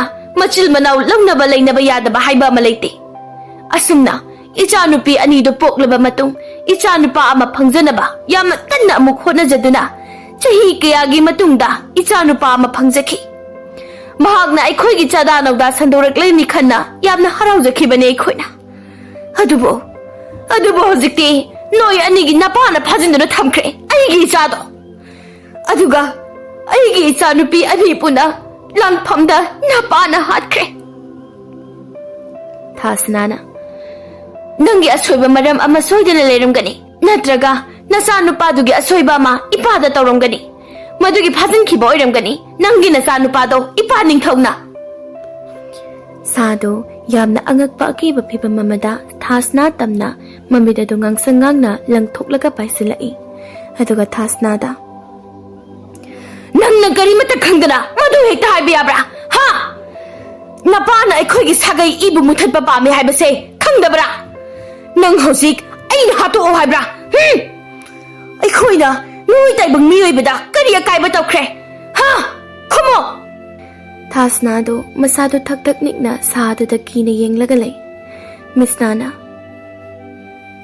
ꯇꯞꯊꯈꯣ ꯅꯍꯥꯛ ꯑꯃꯨꯛꯇ꯫ ꯁꯥꯗꯣ ꯃꯤꯠꯁꯅꯥꯗ ꯁꯠ ꯂꯥꯎꯅ ꯑꯃꯨꯛ ꯌꯦꯡꯂꯒ ꯃꯃꯤꯠ ꯑꯗꯨ ꯉꯥꯡꯁꯪ ꯉꯥꯡꯅ ꯀꯔꯤ? ꯑꯩꯅ ꯇꯞꯊꯔꯒ ꯅꯪꯅ ꯀꯔꯤ ꯈꯥꯏꯒꯦ ꯍꯥꯏꯕꯅꯣ? ꯍꯣꯏ, ꯋꯥ ꯈꯔ ꯍꯥꯏꯅꯤꯡꯉꯤ꯫ ꯀꯔꯤ ꯋꯥ? ꯅꯪꯒꯤ ꯅꯆꯥꯅꯤꯄꯥꯗꯣ ꯊꯥꯗꯣꯛꯍꯟꯒꯦ ꯁꯣꯏꯗꯅ ꯑꯩꯅ꯫ ꯀꯔꯝꯅ? ꯑꯩꯈꯣই ꯑꯅꯤꯕꯨ ꯌꯨꯝꯗ ꯊꯤꯜꯂꯨ, ꯑꯗꯨꯒ ꯅꯆꯥꯅꯤꯄꯥꯗꯣ ꯊꯥꯗꯣꯛꯍꯟꯒꯦ꯫ ꯑꯗꯨꯒ ꯏꯆꯥꯅꯨꯄꯤ 2 ꯍꯥꯠꯈꯤꯕꯗꯨꯅ ꯀꯝꯗꯧꯕ? ꯀꯅꯥꯅ ꯍꯥꯠꯂꯤꯕ? ꯅꯄꯥꯅ ꯍꯥꯠꯈ꯭ꯔꯦ! ꯅꯄꯥꯅ ꯍꯥꯠꯈ꯭ꯔꯦ ꯍꯥꯏꯔꯤꯕꯗꯨꯗꯤ! ꯅꯄꯨꯔꯣꯏꯕꯗꯤ ꯂꯩꯔꯤꯕ꯭ꯔꯥ ꯑꯗꯨꯗꯤ? ꯂꯩꯔꯦ, ꯌꯥꯝ ꯊꯤꯅ ꯁꯣꯛꯂꯒ ꯂꯩꯔꯤ꯫ ꯀꯔꯤꯒꯤ? ꯀꯃꯥꯏꯅ ꯁꯣꯛꯂꯒ? ꯅꯄꯥꯅ ꯁꯣꯛꯍꯟꯕ꯫ ꯑꯗꯣ ꯃꯥꯗꯣ ꯂꯥꯌꯦꯡꯂꯒ ꯐꯍꯜꯂꯒ ꯅꯣꯏ ꯑꯅꯤꯒꯤ ꯅꯆꯥꯅꯨꯄꯤ ꯑꯃꯨꯛ ꯄꯣꯛꯆꯔꯣ꯫ ꯑꯩꯁꯦ ꯌꯥꯝꯅ ꯑꯉꯥꯡ ꯑꯣꯏꯅ ꯎꯕ꯭ꯔꯥ ꯅꯪꯅ ꯍꯥ? ꯑꯩꯉꯣꯟꯗ ꯂꯛꯅꯔꯤꯕ꯭ꯔꯥ ꯅꯪꯒꯤꯗꯣ? ꯎꯗꯦ꯫ ꯑꯗꯨꯒ ꯑꯩꯉꯣꯟꯗ ꯀꯔꯤꯒꯤ ꯂꯛꯅꯔꯤꯕ? ꯂꯛꯅꯕ ꯅꯠꯇꯦ, ꯑꯣꯏꯊꯣꯛꯄ ꯌꯥꯕꯗꯣ ꯍꯥꯏꯕꯅꯤ꯫ ꯁꯣꯏꯕ ꯍꯥꯏꯕꯁꯦ ꯂꯣꯏꯅ ꯁꯣꯏꯅꯔꯤꯕ ꯉꯥꯛꯇꯅꯤ꯫ ꯑꯩꯒꯤ ꯏꯆꯥ 2 ꯍꯥꯠꯄꯕꯨ ꯁꯣꯏꯕꯅꯦ ꯍꯥꯏꯕ? ꯏꯄꯨꯔꯣꯏꯕ ꯁꯣꯛꯍꯟꯕꯕꯨ ꯁꯣꯏꯕꯅꯤ ꯍꯥꯏꯕ ꯇꯁꯦꯡꯕꯒꯤꯗꯤ ꯁꯥ ꯑꯗꯨꯒꯤ ꯃꯄꯨꯔꯣꯏꯕ ꯁꯣꯛꯂꯤꯕ ꯑꯁꯤꯗꯤ ꯅꯤꯡꯊꯧꯅ ꯁꯥ ꯑꯗꯨꯒꯤ ꯃꯆꯥꯅꯨꯄꯤ ꯑꯅꯤ ꯍꯥꯠꯂꯕ ꯃꯇꯨꯡ ꯑꯇꯩ ꯁꯥꯁꯤꯡꯗꯨ ꯍꯥꯠꯅꯅꯕ ꯍꯣꯠꯅꯔꯛꯄꯗꯒꯤ ꯁꯥ ꯑꯃꯣꯝ ꯑꯁꯤꯅ ꯅꯤꯡꯊꯧ ꯑꯃꯗꯤ ꯅꯤꯡꯊꯧꯒꯤ ꯂꯥꯟꯃꯤꯁꯤꯡ ꯑꯗꯨ ꯃꯩ ꯀꯥꯝꯂꯛꯄꯗ ꯃꯄꯨꯔꯣꯏꯕꯗ ꯄꯥꯟꯕꯗꯒꯤ ꯃꯄꯨꯔꯣꯏꯕ ꯁꯥ ꯂꯥꯕ ꯑꯗꯨ ꯃꯩꯅ ꯁꯥꯊꯤꯅ ꯆꯥꯈꯤꯕꯒꯤꯅꯤ ꯑꯗꯨꯒ ꯃꯆꯥꯅꯨꯄꯥꯒꯤ ꯁꯦꯛꯄꯤ ꯃꯁꯥ ꯑꯗꯨꯁꯨ ꯆꯥꯛꯊꯦꯛꯈꯤꯕꯅꯤ ꯁꯥ ꯑꯃꯣꯝꯗꯨ ꯔꯥꯖꯀꯨꯃꯥꯔꯤ ꯑꯅꯤꯗ ꯋꯥ ꯃꯈꯥ ꯇꯥꯗꯦ ꯃꯣꯏ ꯑꯅꯤꯗꯨ ꯃꯈꯣꯡꯅ ꯇꯥꯞ ꯂꯥꯎꯅ ꯄꯥꯏꯔꯒ ꯅꯨꯡꯒꯤ ꯆꯤꯡ ꯃꯅꯨꯡ ꯑꯗꯨꯒꯤ ꯃꯐꯝ ꯑꯃꯗ ꯑꯃꯨꯛ ꯄꯨꯔꯒ ꯌꯥꯡꯅ ꯄꯥꯏꯁꯤꯟꯈꯤ ꯁꯣꯝꯗ ꯅꯤꯡꯊꯧ ꯂꯩꯕꯥꯛꯀꯤ ꯎꯃꯪ ꯑꯃꯗꯅꯤ ꯁꯦꯅꯥꯄꯇꯤꯗꯨ ꯃꯤꯍꯦꯟꯒꯤ ꯌꯨꯝꯊꯛꯇ ꯌꯦꯡꯈꯠꯂꯒ ꯇꯨꯃꯤꯟꯅ ꯂꯦꯞꯂꯒ ꯂꯩꯔꯤ ꯃꯤꯍꯦꯟꯁꯨ ꯎ ꯃꯊꯛꯇ ꯁꯥꯔꯤꯕ ꯃꯥꯒꯤ ꯌꯨꯝ ꯑꯗꯨꯗ ꯃꯈꯣꯡ ꯑꯗꯨ ꯌꯥꯟꯊꯔꯒ ꯑꯋꯥꯊꯕꯤ ꯑꯃꯨꯟꯕ ꯃꯍꯥꯎꯅ ꯆꯥꯔꯤ ꯁꯦꯅꯥꯄꯇꯤꯗꯨ ꯃꯤꯍꯦꯟꯗ ꯀꯤꯅ ꯌꯦꯡꯂꯤꯉꯩ ꯂꯥꯟꯃꯤ ꯑꯃꯅ ꯇꯞꯅ ꯁꯦꯅꯥꯄꯇꯤ ꯃꯥꯒꯤ ꯋꯥꯍꯪꯒꯤ ꯄꯥꯎꯈꯨꯝꯁꯤꯗꯤ ꯀꯃꯥꯏꯅ ꯄꯤꯅꯤ ꯑꯩꯁꯨ ꯄꯤꯐꯝ ꯈꯪꯗ꯭ꯔꯦ ꯂꯥꯟꯃꯤ ꯋꯥꯍꯪꯅꯤꯗꯅ ꯖꯥꯠ ꯖꯥꯠ ꯌꯥꯝꯅ ꯍꯪꯉꯤ ꯇꯥꯔꯤꯕ꯭ꯔꯥ ꯁꯥꯐꯕ ꯏꯅꯥꯎ ꯏꯅꯥꯎꯒꯤ ꯋꯥꯍꯪꯗꯨ ꯏꯅꯤꯡꯊꯧꯅ ꯃꯇꯤꯛ ꯆꯥꯅ ꯄꯥꯎꯈꯨꯝ ꯄꯤꯔꯅꯤ ꯊꯥꯖꯖꯩ ꯑꯗꯨꯅ ꯏꯅꯤꯡꯊꯧꯒꯤ ꯃꯅꯥꯛꯇ ꯈꯣꯡꯗꯣꯏꯕꯤꯔꯒ ꯏꯅꯤꯡꯊꯧꯗ ꯍꯪꯒꯠꯄꯤꯅꯕ ꯄꯨꯅꯦꯝꯖꯔꯤ ꯃꯤꯍꯦꯟꯗꯨ ꯃꯈꯣꯡꯗꯨ ꯌꯥꯟꯊꯅ ꯑꯋꯥꯊꯕꯤꯗꯨ ꯆꯥꯅ ꯅꯣꯏ ꯆꯠꯂꯝꯃꯣ ꯑꯩ ꯂꯥꯛꯂꯒꯦ ꯐꯒꯅꯤ ꯏꯅꯥꯎ ꯏꯕꯨꯡꯉꯣ ꯑꯩ ꯂꯟꯃꯤꯁꯥ ꯆꯠꯅꯅꯕ ꯇꯧꯔꯁꯤ ꯂꯥꯟꯃꯤꯁꯤꯡꯅ ꯀꯣꯅꯨꯡ ꯌꯧꯔꯛꯄꯗ ꯃꯤꯍꯦꯟꯗꯨ ꯅꯤꯡꯊꯧꯒꯤ ꯅꯥꯀꯟꯗ ꯐꯝꯂꯒ ꯂꯩꯔꯝꯃꯤ ꯁꯦꯅꯥꯄꯇꯤꯗꯨ ꯃꯤꯍꯦꯟꯗꯨ ꯎꯕꯗ ꯌꯥꯝꯅ ꯉꯛꯅ ꯑꯩꯈꯣꯏꯁꯨ ꯁꯒꯣꯜꯗꯤ ꯐꯅ ꯌꯥꯡꯅ ꯊꯧꯔꯛꯄꯅꯤꯗ ꯅꯤꯡꯊꯧꯗꯨ ꯃꯤꯍꯦꯟꯗ ꯃꯨꯟꯅ ꯌꯦꯡꯂꯤꯉꯩ ꯃꯍꯥꯔꯥꯅꯤꯗꯨ ꯅꯤꯡꯊꯧꯒꯤ ꯃꯅꯥꯛꯇ ꯆꯪꯂꯛꯏ ꯑꯗꯨꯒ ꯅꯤꯡꯊꯧꯒꯤ ꯃꯅꯥꯛꯇ ꯐꯝꯊꯔꯒ ꯍꯨꯃꯥꯏ ꯍꯨꯝꯕꯤ ꯑꯅꯤ ꯅꯣꯏ ꯑꯅꯤꯒꯤ ꯍꯨꯃꯥꯏꯗꯣ ꯏꯅꯤꯡꯊꯧ ꯃꯔꯥꯡ ꯀꯥꯏꯅ ꯑꯃꯨꯛꯇ ꯍꯨꯝꯕꯤꯌꯨ ꯍꯨꯃꯥꯏ ꯍꯨꯝꯕꯤ ꯑꯅꯤꯗꯨ ꯅꯤꯡꯊꯧꯗ ꯍꯨꯃꯥꯏ ꯀꯟꯅ ꯍꯨꯝꯂꯤ ꯃꯍꯥꯔꯥꯅꯤꯅ ꯃꯤꯍꯦꯟꯕꯗ ꯀꯔꯤ ꯅꯨꯃꯤꯠꯇ ꯆꯠꯄ ꯇꯥꯔꯤ ꯏꯕꯨꯡꯉꯣ ꯅꯍꯥꯛꯀꯤ ꯈꯣꯡꯆꯠ ꯑꯗꯣ ꯃꯤꯍꯦꯟꯗꯨ ꯃꯈꯣꯡ ꯑꯗꯨ ꯀꯥꯔꯟ ꯆꯟꯅ ꯐꯝꯅ ꯆꯨꯕꯥ ꯑꯗꯨ ꯃꯦꯠꯅ ꯀꯔꯤꯒꯤꯅꯣ ꯅꯤꯡꯊꯧꯅ ꯁꯥꯗꯨꯕꯨ ꯐꯥꯖꯤꯟꯗꯨꯅ ꯊꯝꯂꯤꯕ ꯑꯗꯨꯕꯨ ꯅꯪꯒꯤ ꯂꯥꯟꯃꯤꯅꯁꯨ ꯄꯥꯎꯈꯨꯝ ꯑꯁꯤ ꯄꯤꯕꯒꯤ ꯅꯤꯡꯊꯧꯗꯨ ꯃꯍꯥꯔꯥꯅꯤꯗ ꯇꯞꯅ ꯍꯣꯟꯗ ꯑꯁꯤ ꯍꯥꯎꯈꯤꯗ꯭ꯔꯦꯗ ꯃꯗꯨ ꯑꯩꯉꯣꯟꯗ ꯍꯪꯒꯅꯨ ꯏꯆꯥꯅꯨꯄꯥ ꯑꯩꯒꯤ ꯊꯕꯛꯇꯣ ꯃꯗꯨ ꯈꯛꯇ ꯄꯥꯡꯊꯣꯛꯅꯕ ꯊꯧꯔꯥꯡ ꯇꯧ ꯏꯆꯥꯅꯨꯄꯤ ꯑꯅꯤꯗꯨ ꯂꯧꯔꯨꯔꯣ ꯑꯗꯨꯒ ꯁꯥꯁꯦ ꯃꯃꯥ ꯑꯗꯨꯒꯤ ꯃꯅꯥꯛꯇ ꯁꯤꯟꯅꯔꯝꯃꯨ ꯁꯥꯁꯤꯗꯤ ꯄꯥꯏꯕꯁꯨ ꯉꯝꯗꯅ ꯃꯤꯍꯦꯟꯒꯤ ꯍꯧꯖꯤꯛꯀꯤ ꯋꯥꯍꯩ ꯑꯗꯨ ꯅꯤꯡꯊꯧꯗ ꯐꯨꯛ ꯂꯥꯎꯅ ꯍꯧꯒꯠꯂꯒ ꯍꯥꯏꯔꯛꯄ ꯋꯥꯅꯤ ꯅꯤꯡꯊꯧꯗꯨ ꯃꯇꯣꯝꯇ ꯃꯁꯥ ꯃꯎꯗꯤ ꯀꯜꯂꯕꯅꯤꯅ ꯈꯣꯟꯗꯤ ꯋꯥꯎꯔꯦꯗ ꯐꯝꯅꯥꯏꯕꯁꯤꯡ ꯑꯗꯨ ꯇꯨꯃꯤꯟꯅ ꯂꯩꯅꯩ ꯂꯥꯟꯃꯤꯁꯤꯡꯗꯤ ꯃꯁꯤꯕꯨ ꯑꯃꯠꯇ ꯂꯦꯡꯈꯤꯗ꯭ꯔꯦ ꯃꯤꯍꯦꯟ ꯑꯗꯨ ꯀꯤꯕꯗꯒꯤ ꯃꯍꯥꯔꯥꯅꯤꯅ ꯇꯞꯅ ꯇꯞꯊꯕꯤꯌꯨ ꯏꯅꯤꯡꯊꯧ ꯃꯣꯏꯒꯨꯝꯕꯁꯤꯗꯤ ꯏꯀꯥꯏ ꯈꯨꯝꯅꯅ ꯂꯣꯏꯅꯕꯤꯒꯗꯕꯅꯤ ꯅꯤꯡꯊꯧ ꯃꯤꯍꯦꯟꯅ ꯑꯩꯕꯨ ꯊꯦꯝꯃꯒ ꯁꯤꯖꯤꯟꯅꯒꯦ ꯈꯟꯒꯅꯨ ꯅꯇꯩ ꯅꯅꯥꯎꯅ ꯅꯪꯅ ꯃꯔꯝ ꯍꯥꯏꯔꯕꯗꯤ ꯑꯩꯅ ꯅꯆꯥꯅꯨꯄꯤ ꯑꯅꯤꯗꯨ ꯀꯟꯒꯅꯤ ꯍꯥꯏꯗ꯭ꯔꯕꯗꯤ ꯑꯩꯅ ꯅꯪꯒꯤ ꯃꯇꯦꯡ ꯄꯥꯡꯗꯧꯕ ꯂꯩꯇꯦ ꯁꯦꯅꯥꯄꯇꯤꯗ ꯇꯨꯃꯤꯟꯅ ꯑꯩꯗꯤ ꯀꯔꯤꯃꯠꯇ ꯈꯪꯗꯦ ꯑꯩꯗꯤ ꯀꯔꯤꯃꯠꯇ ꯌꯥꯎꯗꯦ ꯅꯤꯡꯊꯧꯅ ꯁꯥꯗꯣ ꯇꯥꯏꯕꯪ ꯃꯤꯑꯣꯏꯕ ꯑꯩꯈꯣꯏꯗ ꯇꯨꯡꯗ ꯌꯥꯝꯅ ꯁꯣꯛꯂꯛꯀꯗꯕ ꯁꯥ ꯀꯥꯡꯂꯨꯞꯅꯤ ꯃꯔꯝ ꯑꯁꯤꯅꯅꯤ ꯑꯩꯅ ꯃꯈꯣꯏꯕꯨ ꯍꯥꯠꯅꯅꯕ ꯍꯣꯠꯅꯈꯤꯕꯅꯤ ꯑꯗꯨꯕꯨ ꯃꯆꯥꯅꯨꯄꯤꯗꯨꯗꯤ ꯐꯥꯍꯧꯔꯦꯅ ꯑꯗꯨꯒ ꯃꯃꯥꯗꯨꯅ ꯏꯆꯥꯅꯨꯄꯤ ꯑꯅꯤꯗꯣ ꯇꯨꯃꯤꯟꯅ ꯂꯥꯛꯂꯒ ꯐꯥꯔꯒ ꯄꯨꯈꯤꯕꯅꯤ ꯏꯕꯨꯡꯉꯣ ꯃꯤꯍꯦꯟꯗꯨ ꯅꯤꯡꯊꯧꯒꯤ ꯋꯥꯔꯤꯗꯨ ꯇꯥꯕꯒꯤ ꯍꯦꯟꯅ ꯁꯥꯎꯅꯤꯡꯂꯝꯃꯤ ꯃꯤꯔꯣꯜ ꯇꯥꯕ ꯈꯛ ꯅꯠꯇꯅ ꯃꯤꯔꯣꯜ ꯐꯥꯎꯕ ꯉꯥꯡꯕ ꯉꯝꯂꯤꯕ ꯁꯥ ꯑꯗꯨꯅ ꯃꯇꯧ ꯀꯔꯝꯅ ꯇꯥꯏꯕꯪ ꯃꯤꯑꯣꯏꯕ ꯑꯩꯈꯣꯏꯗ ꯑꯀꯥꯏꯕ ꯄꯤꯔꯛꯀꯗꯧꯔꯤꯕ ꯍꯥ ꯇꯟꯖꯥ ꯑꯗꯨꯗ ꯅꯤꯡꯊꯧꯒꯤ ꯑꯀꯟꯕ ꯅꯤꯄꯥ ꯑꯍꯨꯝ ꯃꯔꯤ ꯀꯗꯥꯏꯗꯒꯤꯅꯣ ꯈꯪꯗꯅ ꯆꯪꯁꯤꯜꯂꯛꯇꯨꯅ ꯃꯤꯍꯦꯟꯒꯤ ꯃꯅꯥꯛꯇ ꯃꯨꯛꯇꯅ ꯂꯦꯞꯄꯒ ꯂꯩꯈ꯭ꯔꯦ ꯃꯤꯍꯦꯟꯁꯦ ꯍꯦꯛꯇ ꯊꯨꯗꯦꯛꯂꯒꯦ ꯍꯥꯏꯕꯒꯤ ꯃꯑꯣꯡꯗ ꯃꯣꯏ ꯑꯍꯨꯝ ꯃꯔꯤꯅ ꯃꯤꯍꯦꯟꯒꯤ ꯃꯅꯥꯛꯇ ꯂꯦꯞꯄꯤꯕ ꯑꯗꯨ ꯃꯤꯍꯦꯟꯁꯤ ꯍꯟꯗꯛ ꯃꯨꯛꯀ ꯈꯣꯟ ꯍꯦꯛ ꯀꯜꯂꯛꯄꯗꯗꯤ ꯍꯦꯛꯇ ꯐꯨꯔꯒꯦ ꯍꯥꯏꯕꯒꯤ ꯃꯑꯣꯡꯗꯅꯤ ꯃꯤꯍꯦꯟꯗꯨ ꯃꯥꯒꯨꯝꯕ ꯑꯃꯒ ꯃꯈꯥꯏ ꯋꯥꯡꯕ ꯃꯣꯏ ꯑꯍꯨꯝ ꯃꯔꯤ ꯑꯗꯨꯗ ꯅꯣꯛꯐꯦꯠ ꯇꯧꯅ ꯌꯦꯡꯂꯝꯂꯒ ꯅꯤꯡꯊꯧꯗ ꯃꯣꯏ ꯃꯔꯤꯁꯤꯡ ꯍꯥꯟꯅ ꯅꯆꯥꯅꯨꯄꯤ ꯑꯅꯤꯗꯨ ꯀꯟꯕ ꯊꯥꯎ ꯌꯥꯗ꯭ꯔꯣ ꯍꯥ ꯅꯤꯡꯊꯧ ꯅꯤꯡꯊꯧꯗꯨ ꯃꯤꯍꯦꯟꯗ ꯌꯦꯡꯂꯒ ꯃꯇꯣꯝꯇ ꯅꯪ ꯍꯧꯖꯤꯛ ꯅꯨꯡꯉꯥꯏꯅꯤꯗꯅ Ningthaudo Saphaba Moi Marida Ingit Amato Kibaga Saphaba Mariedo Mihenda Kutumna Thumjinki Adubu Onthokpa Laibak Haibaduni Saphaba Nipado Mihena Khongpakna Kauthokpada Nipado Konung Mathaki Saizin Mathakta Makol Hona Pok Hairaga Thumjinki Konung Manungado Yuha Habagumna Nii Adubu Onthokna Wang Chauraba Masa Pharabani Pado Mathakta Dum Pallaga Lekre Magi mayang lingi saruduna chek to da yuraga saphaba ahumadu maning tapna handoknaki mamai mamitu humang wororo tanaraga ningthaudo saphaba moi ahumda jaisinari ai no ahumda magi manata sangwodana yathang bikhiba lebra ha mihendu mathakta palliba nipadu da yenglaga yom tapla thimani adubu Shira Malini Sapabasi. Maharani di Wangang Kidre, Nintoso, Wamakatati. How good look at to Mina Jankre, Mihen Sutokre. Maharani do, Mihen the Ying Lagalehawi. Mayam do, Pamba Machiling than a Pamna Hori. Namit Karanigi Matuni, Mihen do, Ising the Gehoraga, Napi Maka Amapauba, Hobo Udaba, Ontokna Chauraba, Lingway Lam Amagi Mayaida, Matom Tachatli.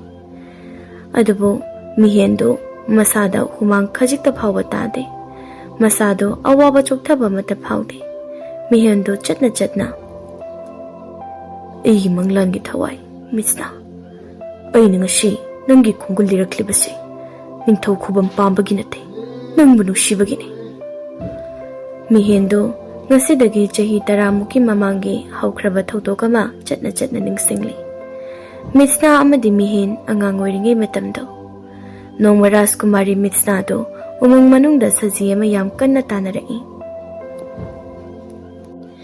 Hey, Nang Chenkino, Abane, hey, Masi Misnado, Saziju Urakta Tanaba Lepti.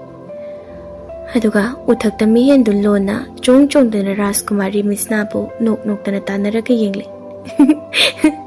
Ras Kumari Nang, Sazido, Ina, Umang the Kovani.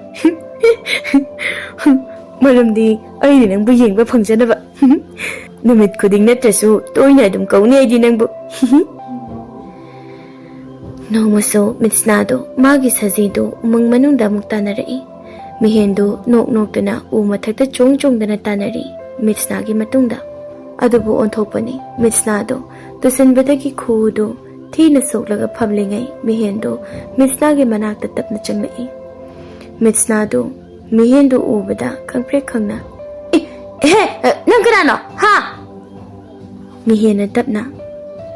Gigino Raskumari ay umanga sila layba sa usik singi marupni. Nangbu sa usik singi marupni hayba. Adudi ay gisajido amuta pabiyo nang na. Hadrashu ay nang gisajido nanakta kauraki. Oh, asing ba? Hoy, kaurtoy ni. Ado, Aini nangi sajido piredi nang numit khudingi aigi nakta lakadra umangsida hoi lakani ado kaygino nangna umana silido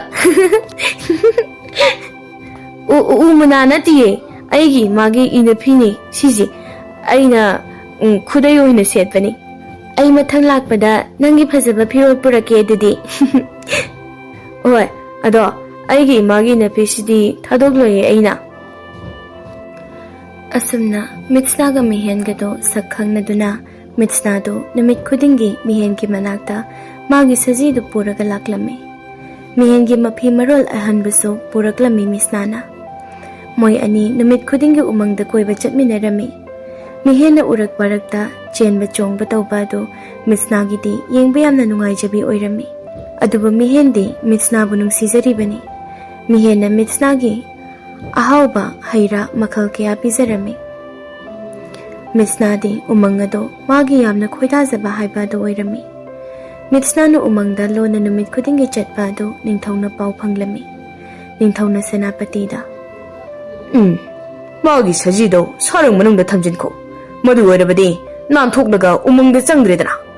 Sa kai thingnaraga. Senapatina.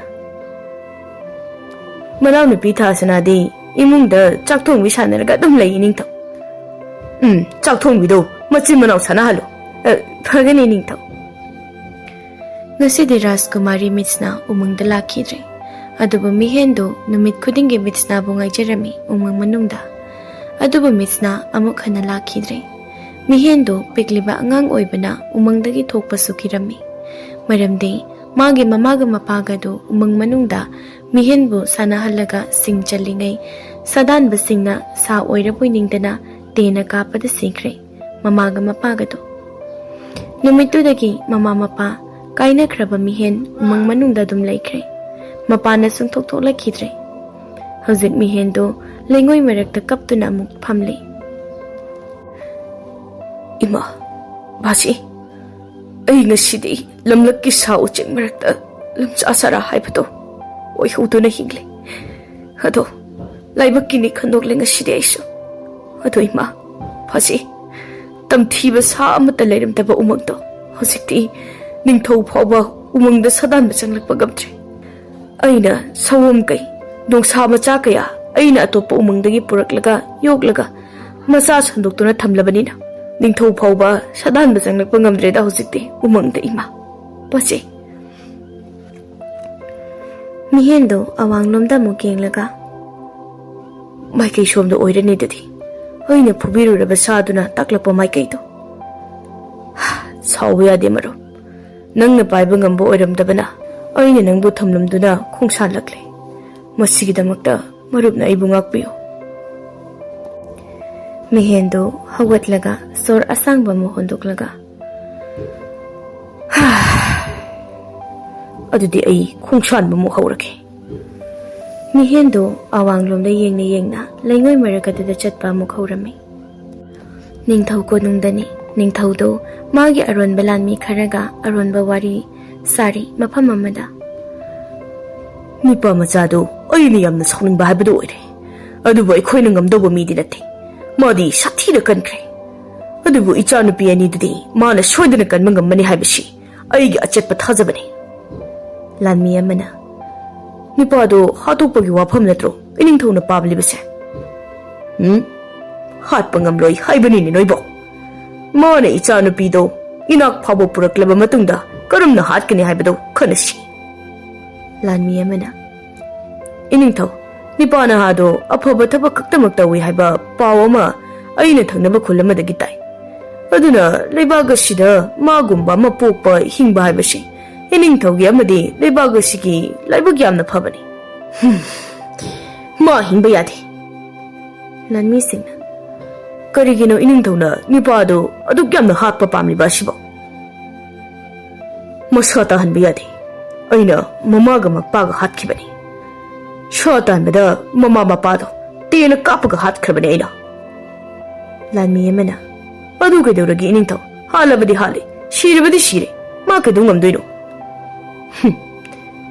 ꯃꯥꯅ ꯃꯗꯨ ꯍꯦꯛ ꯈꯪꯈꯤꯕꯗ ꯑꯩꯗꯤ ꯂꯧ ꯌꯩꯕꯒꯨꯝꯅ ꯌꯩꯈꯤꯗꯣꯔꯤꯕꯅꯤ ꯑꯩꯒ ꯃꯥꯒ ꯋꯥꯈꯜꯂꯣꯟ ꯌꯥꯝꯅ ꯈꯦꯠꯅꯩ ꯃꯤꯌꯥꯝꯅ ꯅꯤꯡꯊꯧ ꯈꯟꯕ ꯂꯩꯕꯥꯛꯅꯤ ꯑꯩꯁꯦ ꯃꯤꯌꯥꯝꯅ ꯍꯦꯛ ꯌꯥꯗꯕꯗ ꯈꯨꯗꯛꯇ ꯏꯔꯥꯡ ꯍꯧꯔꯛꯄ ꯉꯝꯕ ꯃꯤꯌꯥꯝꯅꯤ ꯁꯥꯊꯤꯈ꯭ꯔꯕ ꯃꯤꯌꯥꯝꯅꯤ ꯂꯥꯟꯃꯤ ꯑꯃꯅ ꯃꯤꯑꯣꯏꯕꯁꯦ ꯁꯤꯕ ꯂꯣꯏꯅ ꯀꯤꯕꯅꯤ ꯏꯅꯤꯡꯊꯧ ꯏꯔꯥꯡ ꯍꯧꯔꯛꯄꯁꯤꯡ ꯑꯗꯣ ꯂꯣꯏꯅ ꯍꯥꯠꯇꯣꯛꯂꯒ ꯂꯣꯏꯔꯦ ꯀꯩꯅꯣ ꯏꯅꯤꯡꯊꯧ ꯂꯩꯕꯥꯛ ꯑꯁꯤꯒꯤ ꯅꯤꯡꯊꯧꯁꯦ ꯏꯅꯤꯡꯊꯧꯅꯤ ꯀꯧꯕꯤꯒꯅꯨ ꯈꯔꯗꯤ ꯇꯧꯕ ꯌꯥꯕꯖꯥꯠꯅꯤ ꯂꯣꯟꯅ ꯂꯣꯟꯅꯕꯨꯗꯤ ꯈꯔ ꯑꯗꯨꯝꯕꯕꯨꯗꯤ ꯇꯧꯕ ꯅꯤꯡꯊꯧꯅ ꯃꯤꯍꯦꯟꯗꯨ ꯃꯆꯥꯅꯨꯄꯤ ꯑꯅꯤꯗꯨ ꯍꯦꯛ ꯄꯨꯔꯛꯄꯒ ꯍꯥꯠꯇꯣꯛꯅꯅꯕ ꯂꯥꯂꯣꯡ ꯌꯥꯠꯂꯝꯃꯤ ꯅꯤꯡꯊꯧ ꯂꯩꯕꯥꯛꯀꯤ ꯈꯨꯜ ꯑꯃꯗꯅꯤ ꯈꯨꯟꯖꯥ ꯈꯔ ꯁꯤꯡ ꯆꯟꯕ ꯆꯤꯡ ꯃꯇꯣꯟꯗ ꯂꯩꯔꯤ ꯅꯤꯄꯥ ꯑꯃꯅ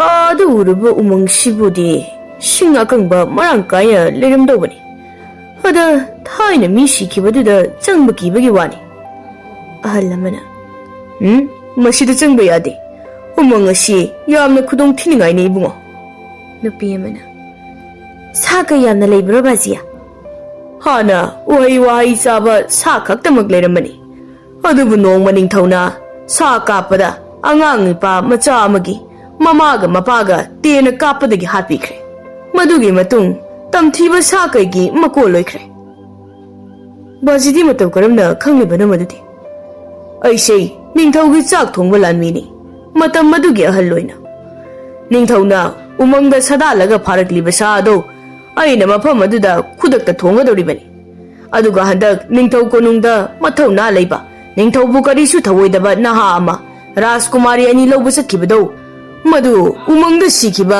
matai manaw adugi macha oigadra singni maramdi matai manaw adugi manakta angang nipa macha ama thamoi sokna kualaga kaphawdo aina khonjel takhine Ningthona lanui singa mang thana chatkhaba matung aina kolik tasin khomjilingai khonjelado aina takhibani Oh, aduga ningthona angang ado kari swingramdana chatkhiba. Ningthona wafam adu lotsinaba aikhoigi chinmen khibani ngasi phawba nipa macha aduna mama mapa hatpadu ningthona ni haiba khangba ngamkhidabani adubu ngasidi mana wafam ase he khangkhibada ningthodi khudakta ture dum adudi haidokleru sirabaje mana ningthau hekta hatpa yadri ma langani awapumda tagani aduna tabna ingna khanghangadabani lebak miyamda Bazia, aikhoidi yauraroisi. Ningthona aikhoibu hatkaniye. Madugini aina tumina leisi edana haribasi law singthiba horasi Ahaldo umangda yenglaga. karigumba ichaga thengnaraba aina nangi namana pa hatpa misak takpigani Somda mihenso samapi amomgi leifam yausinkre. Rajkumari anido samapi amomduna sengli. Manatondo susut namlaga mamayedo koiling lenglaga. Taibung mi amadi sida leida. Rajkumari anido sadugi wahedo tabada thasnana. Kari, taibung mi haiba iche. Harauriro, aina taibung mi haiba sida. Harawi, aduga lagliba sisu. Aigi pa ningthau soidana oiramgani khak.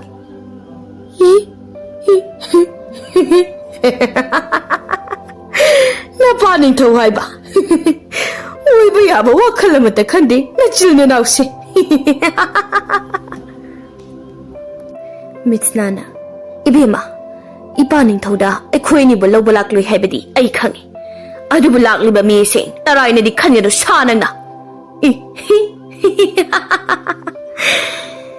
Taraiba mibudi natre haiba ai khangida aishu apangba mihidi natte kaido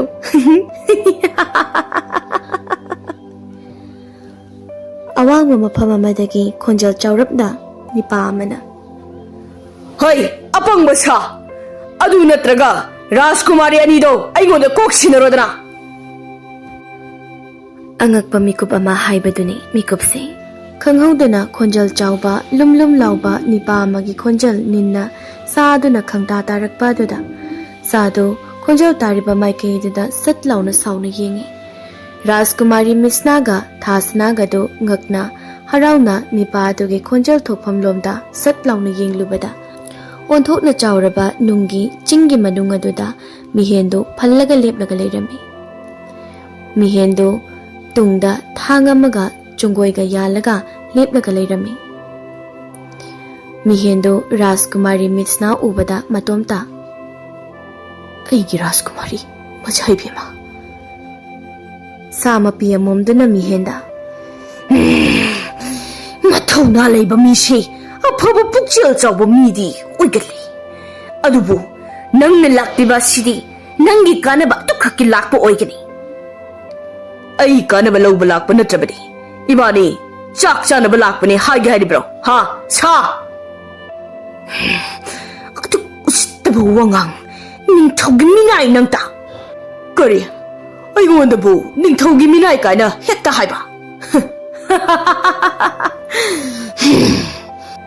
Sa ado sunganglaga. kaksinga mana aingonda aduk sinaba Sado magi mamaido mihenda lakdana haizinki. Mihendo sado ki chauraba mamayeduna panbada nungda sapukanna paklana thomjinki. Mihena thomjinki ba ching manungado thak thak ni e. Nunga kaiba mayama kinthara e. Mihendo tarang haipet chatna nung maragaduda makokado haipet para para nomlaga. 사푸 깔리네 시쇼. 코그 어울리네 시대. 굿나가 넘나가 호트라바디. 호트바가시. 드리네. 다스나나. 아스. 아이디 시러버 칼로리. 아도 타자바야바 미디니 바시. 미스 나나. 이봉 나학 속다브라. 미스 나나. 이봉 나학 속다브라. 미헤나. 마나 구동자바 로브 한크레 라스쿠마리. 너원다 미츠오리기다. 아도 아이게 아무 예행부 따바니. 아이나 마샤니파 돛파 쿠토토. 아니 마니바 마시슈 아무 돛파 하이드니. Samapi amomdo mihena machanipagi mingpalagpadada sadogi sekpi manba masa anidu yamna thuna niklaga phandorei aduga mabuktagi mai angangba sungatpa horei ichanupa mihendo hogutlaga masado kanthoklaga hey aigi sei nachanipa do tap tap makai phuramlaga nangina puroiba maina chakpa do kari nang na mai ka mada mai ka gi chak thek tana asong gi nakal da nang na layeng libedo ma chu aina mihen gi wahe do haiba nang dringai sama pia momado mihen da magi mayagi maye do yamna saphukan na kamsilai mihen do chongthok laga phaglang na nappaga chele sadu so maye do kamaga tanai mihen so yamna thuna yangna mafam amadagi mafam amada phan jongkhraga mihen do sadu gi managanda tap launa napki aduga mihen gi kindo prok launa tasilaga sadu gi lukhamda job launa sapukan na thinjinki mihen gi kingi safu do kan mandana samapi amomadu leimaida bak launa pun bang hauna kanu uppaga yesili sadu kanna khongi mai kamba do khanglep lepi Tasanado, mihin na maya karaga. Talong mi daso, sumay na kan balay brahise. Mitsna na mihinda. Ibong! Nahagsok bro ibong! Mihindo, sama tagtagi moong maral tana song tarai. Sado upaga taraga dum layri. Manaton gi sordo, upun hawa makay pupu kamlaga. Mitsnado mihin tam na sensilai. Ibong! Nahagsok bro! Mihindo, mitsnada nungshina pamjana yenglaga. Ay karimta daw de. Ado, hojik ay nanuy anibo kunungda mo purani. Ado ibong, sasiti hapigano. Ado gimahuta, magi machani papo, ipaning thawdagi kanbiyo, mahag aphabani. Ay naswida na gani Raskumari. Tas nana. Ibong, sasi! Somda sadu tapna hawalaglaga mihenda may amukam na nabasim sarambado ubada mihendo magi chongoido yam thu na lawthoklaga Raskumari anido satlaw na khalle mihena Raskumari anido may khanna sadu da karigumba pop haiba makhol ahoba mathoki adubu Raskumari ani khaliba chongoidudi mi yaudana khillaga leiramle adu aduga onthokna chaw sangraba samapi amomadudi mihen mamayedu pairaga nungi phaklang aduda hai dana kanthat leiramle sado kanna khongli mayadagi maisu mihenda lama ga kamle mihendo sadu gi mamaidu pairaga kanna haidatle sadu sathiba phiba mamada sokle inai tare mihena sadu nungi phaklangda masing kyarak thomdatlaga lamyai laktana muk langthoraklaga Sinsilaga khongpakna amu kauthatkhi sa amomdo mihena sa adu phaglangnomda amuk sapukanna suptana pairaga thomjinki sa adu machi lengbangam na heraga taduna leiringai mitsnadu mihengi manakta changlaktuna mihenda sa adu phubidana babuka hijarame mihena mina ngangba waloiba phawbadi tagadabani masu Raskumari aina mafam asida changlakpada maina phibam sokna chaktuna layengliba magi mapuroibado thingnei aida Maki sala baduna mak shopagi madam amadi Raskumari ani sha amu mashina phajin bagi madam su sala badagi loina khangjarakle aina maram singa se khanglabani hojik aina warakadori bashi warobi biya de Raskumari noi ani gi ipa ning thobani ꯑꯩꯅ ꯋꯥꯔꯛꯀꯗꯧꯔꯤꯕꯁꯤ ꯁꯥ ꯑꯃꯣꯝꯗꯣ ꯂꯩꯃꯥꯏꯗ ꯇꯥꯅ ꯇꯥꯅ ꯇꯞꯅ ꯆꯦꯅ ꯈꯥꯡꯅ ꯅꯪꯒꯤ ꯅꯃꯥꯅꯄꯥ ꯍꯥꯠꯄꯗꯨꯁꯨ ꯑꯇꯩ ꯀꯅꯥ ꯅꯠꯇꯦ ꯊꯧꯅꯥ ꯐꯕ ꯅꯪꯒꯤ ꯂꯩꯕꯥꯛꯀꯤ ꯅꯤꯡꯊꯧꯅꯤ ꯃꯤꯍꯦꯟ ꯔꯥꯖꯀꯨꯃꯥꯔꯤ ꯑꯅꯤꯁꯤꯒꯤ ꯃꯄꯥ ꯅꯤꯡꯊꯧꯅꯤ ꯀꯔꯤ ꯑꯩꯒꯤ ꯏꯃꯥꯒ ꯑꯩꯒꯤ ꯏꯄꯥꯒ ꯍꯥꯠꯄꯗꯣ ꯅꯤꯡꯊꯧꯅꯅꯤ ꯍꯥꯏꯕ ꯑꯣꯏꯔꯝꯕ ꯇꯥꯏ ꯃꯔꯝꯗꯤ ꯃꯍꯥꯛꯅ ꯑꯩꯒꯤ ꯃꯤꯡ ꯈꯪꯂꯝꯂꯤꯕꯅꯤꯅ ꯅꯤꯡꯊꯧꯅ ꯑꯩꯒꯤ ꯏꯆꯥꯅꯨꯄꯥ ꯐꯥꯈ꯭ꯔ ꯃꯇꯨꯡ ꯑꯩ ꯅꯍꯥꯛꯅ ꯂꯩꯔꯤꯕ ꯎꯃꯪ ꯑꯗꯨꯗ ꯆꯍꯤ ꯀꯌꯥ ꯂꯣꯟꯅ ꯂꯩꯔꯝꯃꯤ ꯃꯇꯝ ꯑꯗꯨꯗ ꯅꯍꯥꯛ ꯎꯃꯪ ꯑꯗꯨꯗ ꯁꯥꯟꯅꯗꯨꯅ ꯂꯩꯔꯤ ꯑꯗꯨꯒ ꯅꯪꯒꯤ ꯏꯃꯥꯒ ꯏꯄꯥꯒꯗꯣ ꯁꯤꯟꯆꯟꯗꯨꯅ ꯂꯩꯔꯤꯉꯩ ꯅꯤꯡꯊꯧꯅ ꯅꯪꯒꯤ ꯏꯃꯥꯒ ꯏꯄꯥꯒꯗꯣ ꯃꯤꯅꯦ ꯈꯪꯅ ꯈꯪꯁꯤꯟꯅꯗꯕ ꯁꯥꯗꯨꯅ ꯇꯦꯅ ꯀꯥꯞꯇꯨꯅ ꯍꯥꯠꯈꯤ ꯅꯪꯒꯤ ꯏꯃꯥꯒ ꯏꯄꯥꯒꯗꯣ ꯃꯗꯨ ꯑꯩꯅ ꯆꯥꯎꯔꯕ ꯃꯅꯥ ꯄꯨꯡꯂꯕ ꯎ ꯑꯗꯨꯗ ꯇꯣꯡꯂꯤꯉꯩꯗ ꯎꯈꯤꯕꯅꯤ ꯑꯩꯅ ꯑꯗꯨꯒ ꯅꯤꯡꯊꯧ ꯑꯗꯣ ꯈꯪꯁꯤꯟꯅꯗ ꯁꯥ ꯅꯤꯡꯊꯧꯅ ꯍꯥꯟꯅ ꯐꯥꯔꯛꯂꯕ ꯁꯥ ꯑꯗꯣ ꯎꯃꯪ ꯑꯗꯨꯗ ꯊꯣꯡꯗꯨꯅ ꯆꯥꯈꯤ ꯃꯤꯍꯦꯟꯗꯣ ꯊꯃꯣꯏ ꯁꯣꯛꯅ ꯀꯞꯂꯛꯏ ꯔꯥꯖꯀꯨꯃꯥꯔꯤ ꯃꯤꯠꯁꯅꯥꯗꯨꯁꯨ ꯋꯥꯍꯩ ꯑꯗꯨꯗ ꯃꯄꯥꯕꯨ ꯊꯃꯣꯏ ꯁꯣꯛꯅ ꯋꯥꯔꯧꯗꯨꯅ ꯀꯞꯂꯛꯂꯦ ꯑꯗꯨꯒ ꯔꯥꯖꯀꯨꯃꯥꯔꯤ ꯊꯥꯁꯅꯥꯗꯤ ꯌꯥꯝꯅ ꯉꯛꯅ ꯋꯥꯔꯤꯁꯤꯡ ꯑꯗꯨ ꯇꯥꯔꯤ ꯅꯨꯡꯗꯥꯡꯅꯤ ꯔꯥꯖꯀꯨꯃꯥꯔꯤ ꯑꯅꯤꯒ ꯃꯤꯍꯦꯟꯒꯗꯣ ꯁꯥ ꯃꯇꯩ ꯃꯅꯥꯎꯒꯤ ꯃꯅꯥꯛꯇ ꯐꯝꯂꯤ ꯁꯥ ꯑꯃꯣꯝꯅ ꯔꯥꯖꯀꯨꯃꯥꯔꯤ ꯑꯅꯤꯅ ꯇꯦꯛꯅꯕ ꯃꯩ ꯀꯥꯝꯃꯒ ꯍꯧꯒꯠꯄꯤꯔꯤ ꯃꯤꯍꯦꯟꯅ ꯌꯦꯟ ꯑꯃꯁꯨ ꯌꯥꯏꯔꯤ ꯔꯥꯖꯀꯨꯃꯥꯔꯤ ꯊꯥꯁꯅꯥꯗꯤ ꯌꯥꯏꯔꯤꯕ ꯌꯦꯟ ꯑꯗꯨ ꯌꯦꯡꯂꯒ ꯇꯤꯟ ꯌꯣꯠꯂꯤ ꯔꯥꯖꯀꯨꯃꯥꯔꯤ ꯃꯤꯠꯁꯅꯥꯅ ꯃꯤꯍꯦꯟꯗ ꯑꯁꯨꯛ ꯀꯨꯏꯕ ꯃꯇꯝꯁꯦ ꯅꯪꯗꯤ ꯑꯩꯕꯨ ꯅꯤꯡꯁꯤꯡꯗꯨꯅ ꯂꯩꯔꯝꯂꯤꯕ ꯑꯣꯏꯔꯦ ꯔꯥꯖꯀꯨꯃꯥꯔꯤ ꯊꯥꯁꯅꯥꯅ ꯀꯣꯏ ꯋꯥꯔꯤꯅꯣ ꯅꯣꯏꯒꯤꯗꯣ ꯏꯆꯦ ꯇꯨꯃꯤꯟꯅ ꯑꯗꯨꯝ ꯇꯥꯎ ꯑꯉꯥꯡꯅ ꯐꯔꯦ ꯀꯩꯅꯣ ꯃꯤꯍꯦꯟꯅ ꯀꯥꯎꯕ ꯉꯝꯗꯕꯗꯨꯅꯕꯨ ꯃꯐꯝ ꯑꯁꯤ ꯇꯥꯅ ꯂꯥꯛꯂꯤꯕꯅꯤ ꯃꯣꯖꯥ ꯏꯕꯦꯝꯃ ꯁꯥ ꯂꯥꯕ ꯑꯗꯨ ꯇꯞꯅ ꯑꯩ ꯅꯣꯏꯒꯤ ꯃꯩꯗꯨ ꯌꯥꯝ ꯁꯥꯏꯅꯦ ꯑꯩꯉꯣꯟꯗ ꯑꯩꯗꯤ ꯃꯩ ꯍꯩꯕ ꯖꯥꯠꯁꯤ ꯄꯥꯝꯈꯤꯗ꯭ꯔꯦꯅꯦ ꯅꯣꯏꯒꯤ ꯋꯥꯔꯤꯗꯨꯅ ꯈꯔ ꯏꯪꯍꯟꯕ ꯌꯥꯕ꯭ꯔꯥ ꯌꯦꯡꯒꯦꯅꯦ ꯑꯃꯨꯛ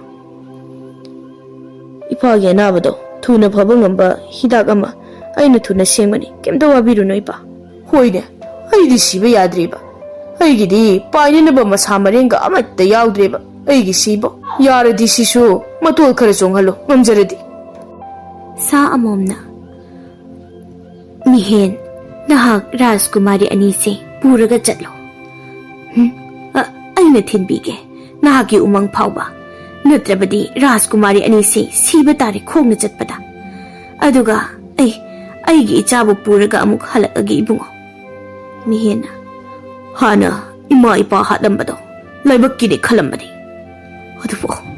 ꯑꯗꯨꯕꯨ ꯉꯁꯤꯗꯤ ꯏꯃꯥ ꯏꯄꯥ ꯍꯥꯠꯄ ꯃꯤ ꯃꯁꯛ ꯈꯪꯂꯨꯔꯒꯦ ꯑꯩ ꯊꯥꯁꯅꯥꯅ ꯑꯩ ꯑꯣꯏꯔꯁꯨ ꯈꯥꯡꯕ ꯉꯝꯂꯣꯏꯗꯕ ꯃꯩꯆꯥꯛ ꯊꯤꯟꯖꯤꯟꯕꯗꯤ ꯑꯩꯁꯨ ꯄꯥꯝꯗꯦ ꯏꯆꯦ ꯅꯤꯡꯊꯧ ꯑꯣꯏꯔꯁꯨ ꯏꯄꯥ ꯑꯣꯏꯔꯕꯁꯨ ꯏꯄꯥꯅ ꯇꯧꯔꯝꯂꯤꯕ ꯄꯨꯛꯆꯦꯜ ꯌꯥꯝꯅ ꯄꯤꯛꯄ ꯋꯥꯈꯜꯂꯣꯟ ꯀꯌꯥꯗꯨꯒꯤꯗꯃꯛꯇꯗꯤ ꯑꯩ ꯏꯕꯨꯡꯒꯤ ꯃꯥꯌꯣꯛꯇ ꯂꯦꯞꯂꯣꯏ ꯁꯥ ꯃꯇꯩ ꯃꯅꯥꯎ ꯑꯗꯨ ꯃꯣꯃꯣꯟ ꯅꯣꯛꯇꯨꯅ ꯀꯨꯜꯂꯒ ꯌꯦꯡꯃꯤꯟꯅꯩ ꯃꯤꯠꯁꯅꯥꯅ ꯍꯧꯖꯤꯛ ꯑꯅꯧꯕ ꯅꯤꯡꯊꯧ ꯑꯃ ꯃꯊꯧ ꯇꯥꯔꯦ ꯑꯅꯧꯕ ꯃꯤꯔꯣꯜꯁꯤꯗ ꯃꯤꯠꯁꯅꯥꯗꯣ ꯋꯥ ꯃꯈꯥ ꯇꯥꯗꯅ ꯇꯨꯃꯤꯟꯅ ꯂꯩꯈ꯭ꯔꯦ ꯁꯥ ꯂꯥꯕꯅ ꯁꯥ ꯑꯃꯣꯝ ꯅꯪꯕꯨ ꯏꯕꯨꯡꯉꯣꯅ ꯊꯤꯠꯈꯤꯕꯗꯣ ꯆꯩꯅꯥꯈꯣꯠꯕꯨ ꯀꯝꯗꯧꯕꯒꯦ ꯍꯧꯖꯤꯛꯇꯤ ꯐꯔꯦꯗ ꯁꯥ ꯂꯥꯕ ꯐꯔꯝꯃꯅꯤ ꯇꯥꯈ꯭ꯔꯤꯕ ꯃꯈꯣꯜ ꯃꯌꯥꯝꯗꯨꯒ ꯃꯤꯍꯦꯟꯅ ꯍꯌꯦꯡꯗꯣ ꯏꯃꯥꯅ ꯎꯃꯪ ꯐꯥꯎꯕ ꯊꯤꯟꯕꯤꯔꯣ ꯑꯩꯈꯣꯏꯕꯨ ꯑꯗꯨꯒ ꯑꯩꯈꯣꯏ ꯑꯍꯨꯝ ꯀꯣꯅꯨꯡꯗ ꯆꯪꯂꯒꯦ